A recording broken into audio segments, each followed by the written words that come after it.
Paper 67. The Planetary Rebellion. The problems associated with human existence on Urantia are impossible of understanding without a knowledge of certain great epochs of the past, notably the occurrence and consequences of the Planetary Rebellion. Although this upheaval did not seriously interfere with the progress of organic evolution, it did markedly modify the course of social evolution and of spiritual development. The entire superphysical history of the planet was profoundly influenced by this devastating calamity. 1. The CALIGASTIA Betrayal.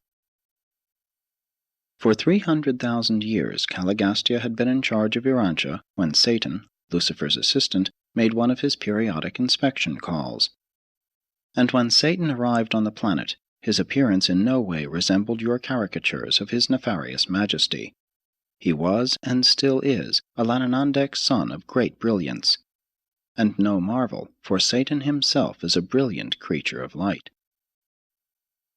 In the course of this inspection, Satan informed CALIGASTIA of Lucifer's then proposed Declaration of Liberty, and as we now know, the prince agreed to betray the planet upon the announcement of the rebellion. The loyal universe personalities look with peculiar disdain upon Prince CALIGASTIA because of this premeditated betrayal of trust. The Creator's Son voiced this contempt when he said, "You are like your leader, Lucifer, and you have sinfully perpetuated his iniquity. He was a falsifier from the beginning of his self-exaltation, because he abode not in the truth." In all the administrative work of a local universe, no high trust is deemed more sacred than that reposed in a planetary prince who assumes responsibility for the welfare and guidance of the evolving mortals on a newly inhabited world. And of all forms of evil, none are more destructive of personality status than betrayal of trust and disloyalty to one's confiding friends.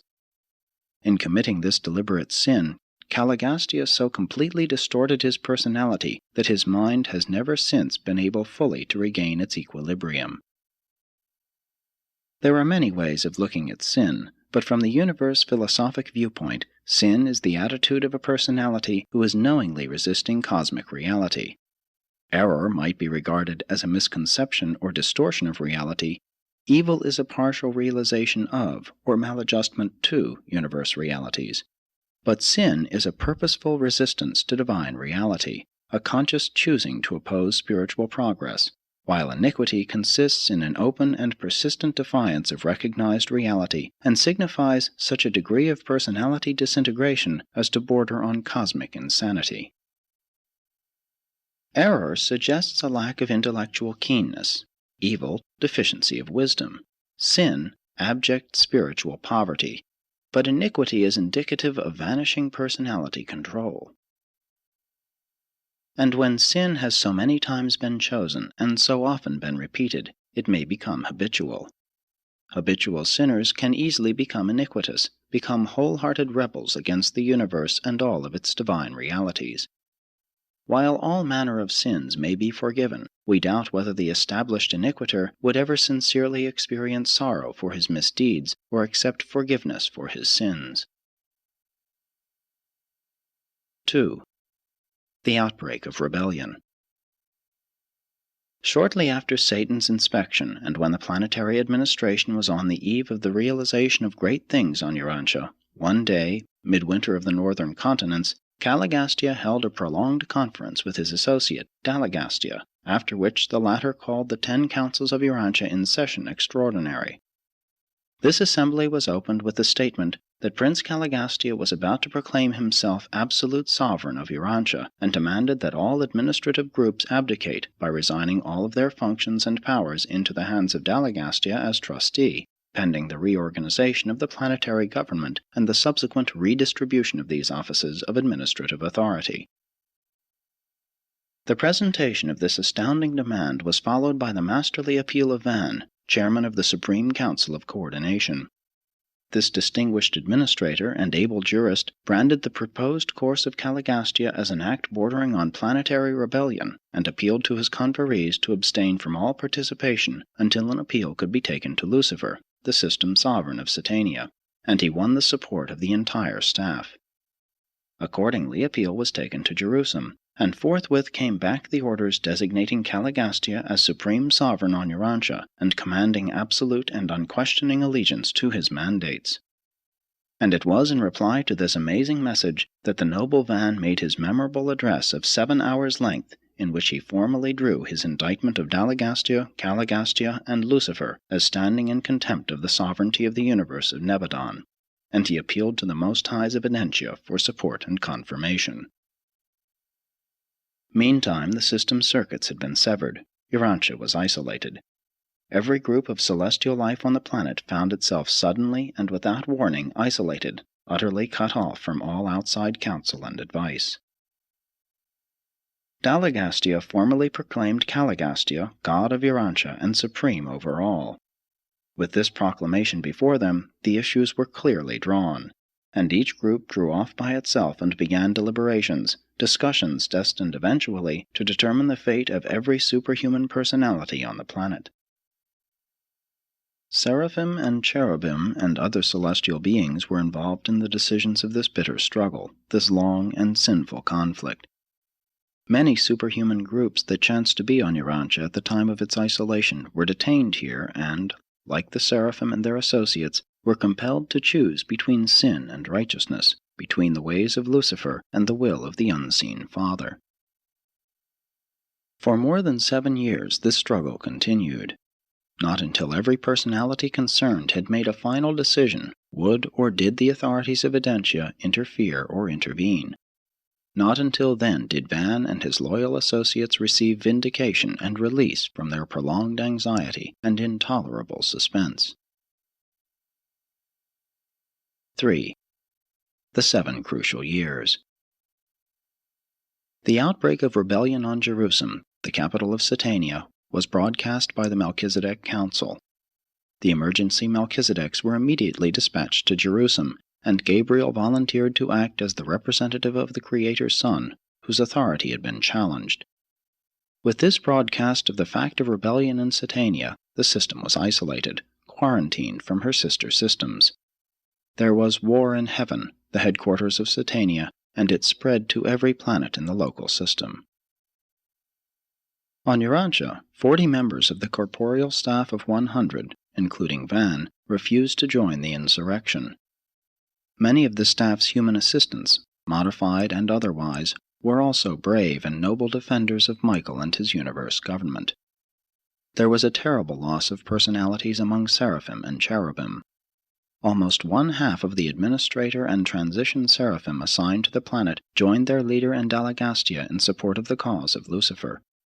40,119 of the primary midway creatures joined hands with CALIGASTIA, but the remainder of these beings remained true to their trust.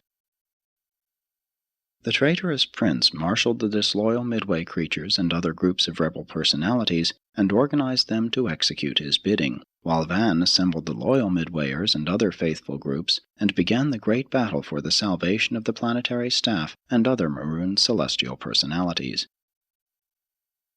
During the times of this struggle, the Loyalists dwelt in an unwalled and poorly protected settlement a few miles to the east of Dalmatia, but their dwellings were guarded day and night by the alert and ever-watchful loyal midway creatures, and they had possession of the priceless Tree of Life.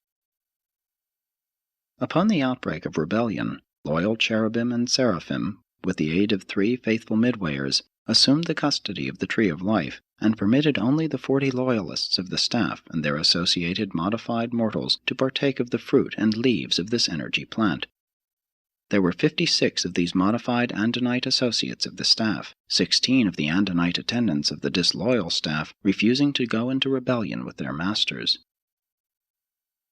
Throughout the 7 crucial years of the CALIGASTIA rebellion, Van was wholly devoted to the work of ministry to his loyal army of men, midwayers, and angels. The spiritual insight and moral steadfastness which enabled Van to maintain such an unshakable attitude of loyalty to the universe government was the product of clear thinking, wise reasoning, logical judgment, sincere motivation, unselfish purpose, intelligent loyalty, experiential memory, disciplined character, and the unquestioning dedication of his personality to the doing of the will of the Father in paradise. This 7 years of waiting was a time of heart-searching and soul discipline. Such crises in the affairs of a universe demonstrate the tremendous influence of mind as a factor in spiritual choosing. Education, training, and experience are factors in most of the vital decisions of all evolutionary moral creatures. But it is entirely possible for the indwelling spirit to make direct contact with the decision-determining powers of the human personality, so as to empower the fully consecrated will of the creature to perform amazing acts of loyal devotion to the will and the way of the Father in Paradise. And this is just what occurred in the experience of Amadon, the modified human associate of Van. Amadon is the outstanding human hero of the Lucifer Rebellion. This male descendant of Andon Infanta was one of the 100 who contributed life plasm to the prince's staff, and ever since that event he had been attached to Van as his associate and human assistant. Amadon elected to stand with his chief throughout the long and trying struggle, and it was an inspiring sight to behold this child of the evolutionary races standing unmoved by the sophistries of CALIGASTIA, while throughout the 7-year struggle he and his loyal associates resisted with unyielding fortitude all of the deceptive teachings of the brilliant CALIGASTIA. CALIGASTIA, with a maximum of intelligence and a vast experience in universe affairs, went astray, embraced sin. Amadon, with a minimum of intelligence and utterly devoid of universe experience, remained steadfast in the service of the universe and in loyalty to his associate. Van utilized both mind and spirit in a magnificent and effective combination of intellectual determination and spiritual insight, thereby achieving an experiential level of personality realization of the highest attainable order. Mind and spirit, when fully united, are potential for the creation of superhuman values, even Maracha realities. There is no end to the recital of the stirring events of these tragic days. But at last the final decision of the last personality was made, and then, but only then, did a Most High Evidentia arrive with the emergency Melchizedeks to seize authority on Urantia. The CALIGASTIA panoramic reign records on Jerusalem were obliterated, and the probationary era of planetary rehabilitation was inaugurated. 4. The CALIGASTIA 100 after rebellion. When the final roll was called, the corporeal members of the prince's staff were found to have aligned themselves as follows. Van and his entire court of coordination had remained loyal. Ang and 3 members of the Food Council had survived. The Board of Animal Husbandry were all swept into rebellion, as were all of the Animal Conquest advisors. Fad and 5 members of the educational faculty were saved. Nod and all of the Commission on Industry and Trade joined CALIGASTIA. Hap and the entire College of Revealed Religion remained loyal with Van and his noble band.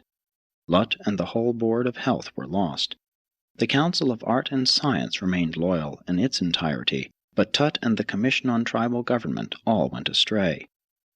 Thus were 40 out of the 100 saved, later to be transferred to Jerusalem, where they resumed their paradise journey. The 60 members of the planetary staff who went into rebellion chose Nod as their leader. They worked wholeheartedly for the rebel prince, but soon discovered that they were deprived of the sustenance of the system life circuits. They awakened to the fact that they had been degraded to the status of mortal beings. They were indeed superhuman, but at the same time material and mortal. In an effort to increase their numbers, CALIGASTIA ordered immediate resort to sexual reproduction, knowing full well that the original 60 and their 44 modified Andonite associates were doomed to suffer extinction by death sooner or later. After the fall of Dalmatia, the disloyal staff migrated to the north and the east. Their descendants were long known as the Nodites, and their dwelling place as the land of Nod. The presence of these extraordinary supermen and superwomen, stranded by rebellion and presently mating with the sons and daughters of Earth, easily gave origin to those traditional stories of the gods coming down to mate with mortals.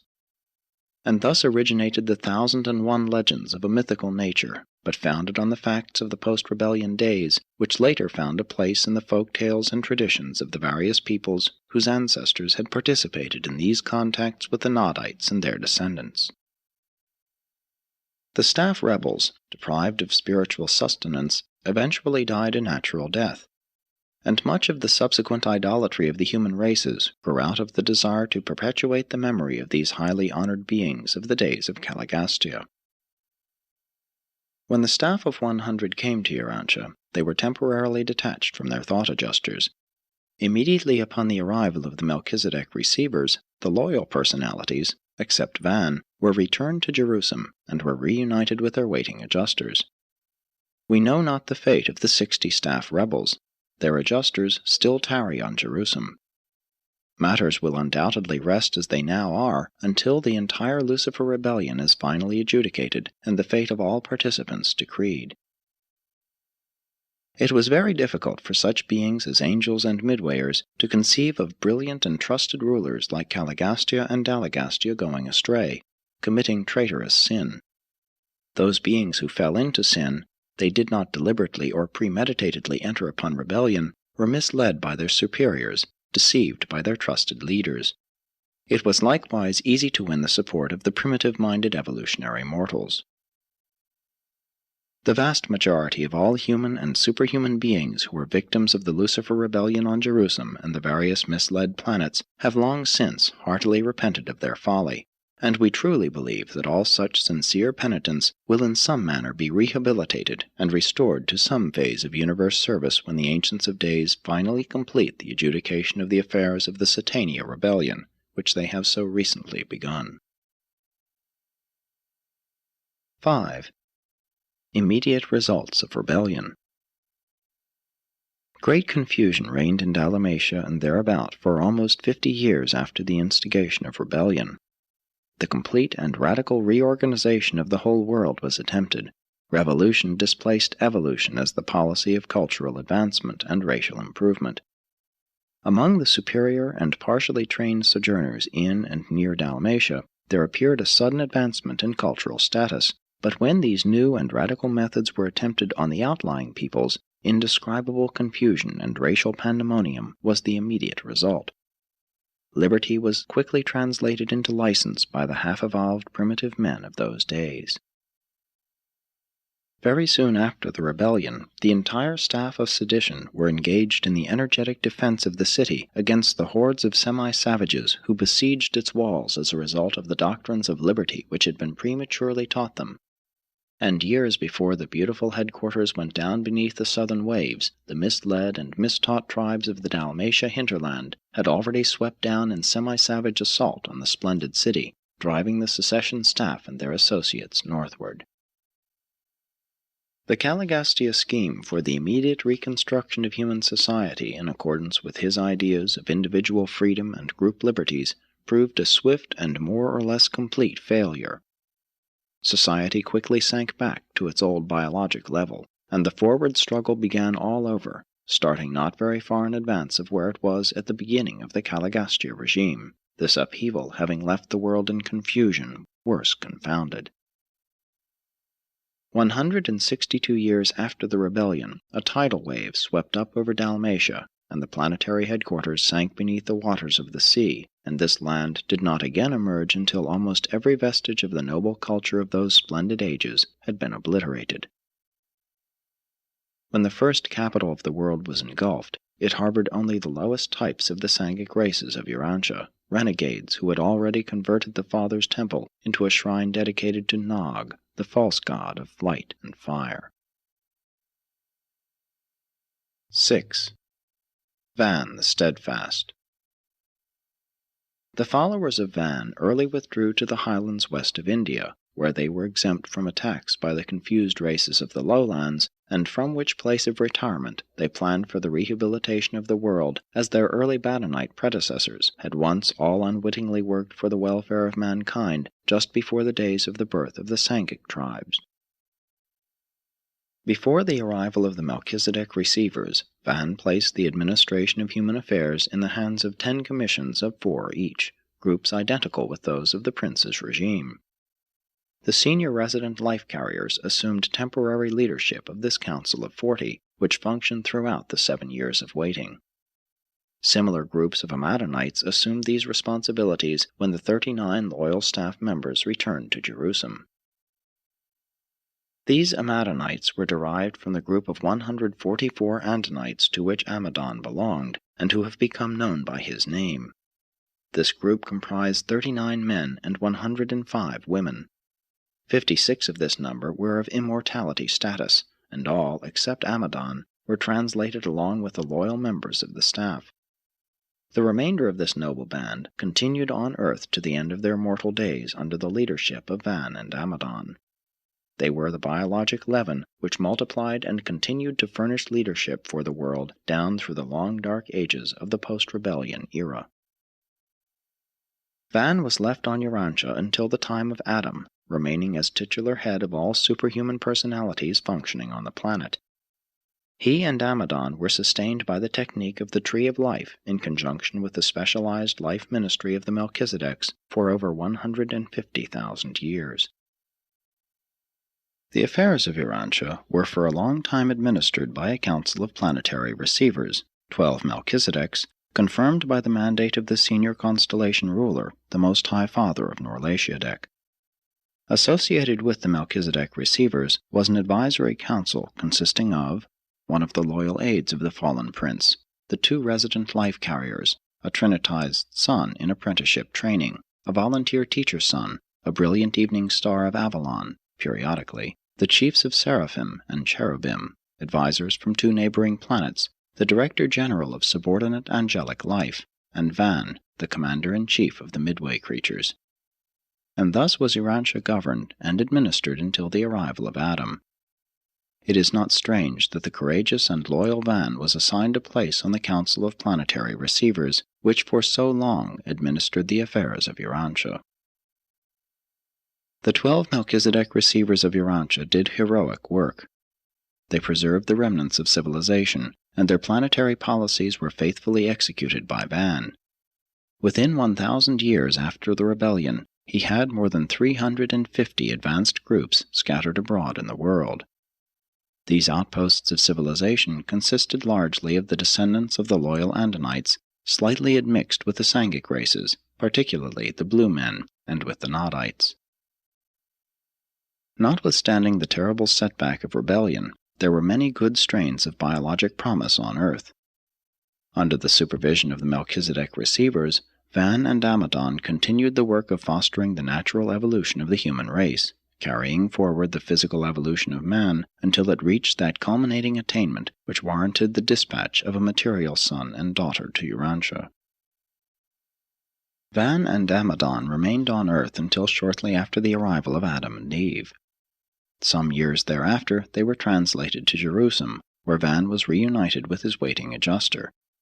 Van now serves in behalf of Urantia while awaiting the order to go forward on the long, long trail to paradise perfection and the unrevealed destiny of the assembling core of mortal finality.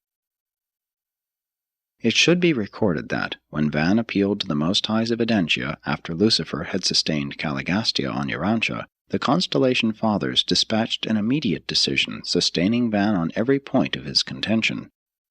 This verdict failed to reach him because the planetary circuits of communication were severed while it was in transit. Only recently was this actual ruling discovered lodged in the possession of a relay energy transmitter where it had been marooned ever since the isolation of Urantia.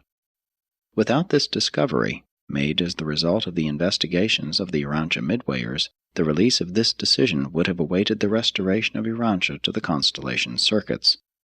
And this apparent accident of interplanetary communication was possible because energy transmitters can receive and transmit intelligence, but they cannot initiate communication. The technical status of Van on the legal records of Satania was not actually and finally settled until this ruling of the Edentia Fathers was recorded on Jerusalem. 7. Remote repercussions of sin. The personal, centripetal consequences of the creature's willful and persistent rejection of light are both inevitable and individual, and are of concern only to deity and to that personal creature. Such a soul-destroying harvest of iniquity is the inner reaping of the iniquitous will creature. But not so with the external repercussions of sin. The impersonal, centrifugal consequences of embraced sin are both inevitable and collective, being of concern to every creature functioning within the effect range of such events. By 50,000 years after the collapse of the planetary administration, earthly affairs were so disorganized and retarded that the human race had gained very little over the general evolutionary status existing at the time of CALIGASTIA's arrival 350,000 years previously. In certain respects progress had been made, in other directions much ground had been lost. Sin is never purely local in its effects. The administrative sectors of the universes are organismal. The plight of one personality must to a certain extent be shared by all. Sin, being an attitude of the person toward reality, is destined to exhibit its inherent negativistic harvest upon any and all related levels of universe values.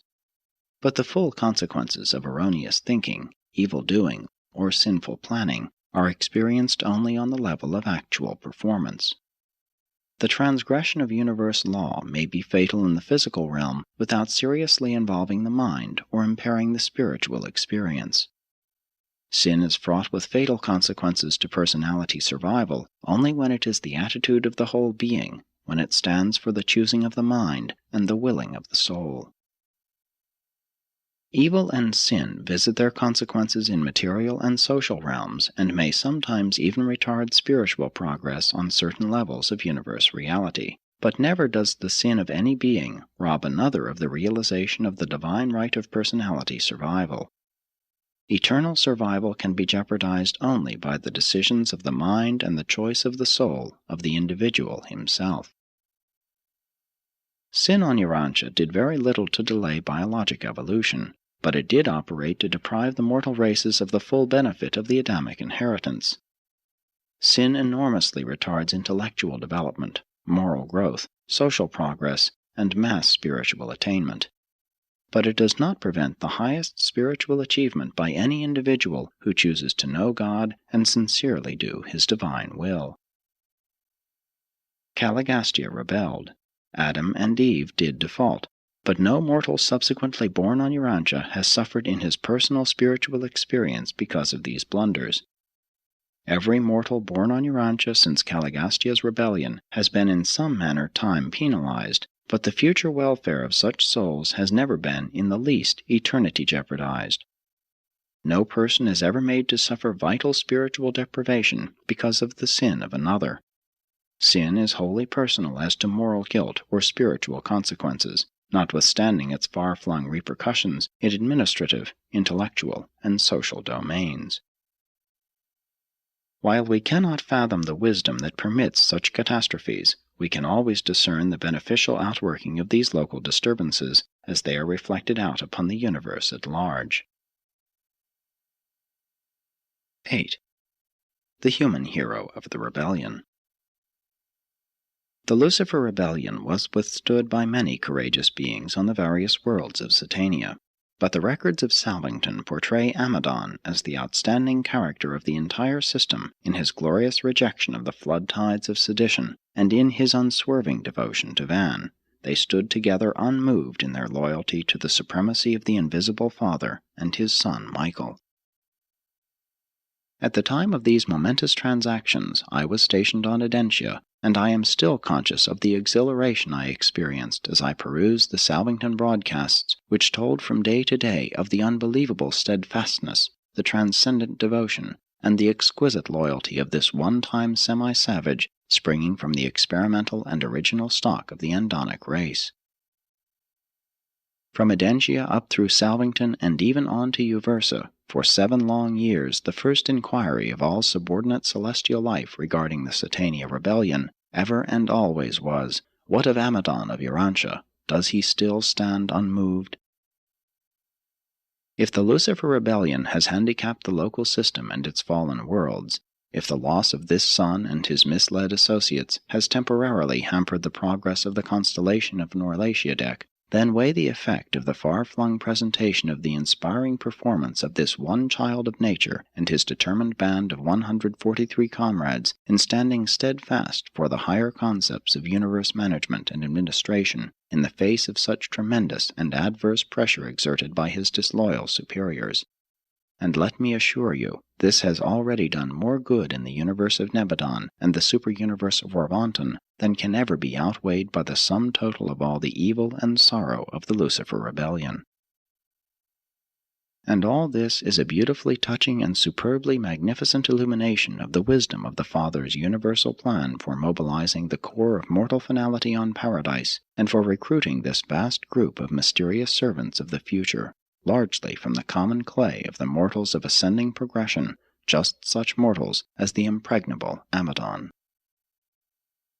Presented by a Melchizedek of Nebadon.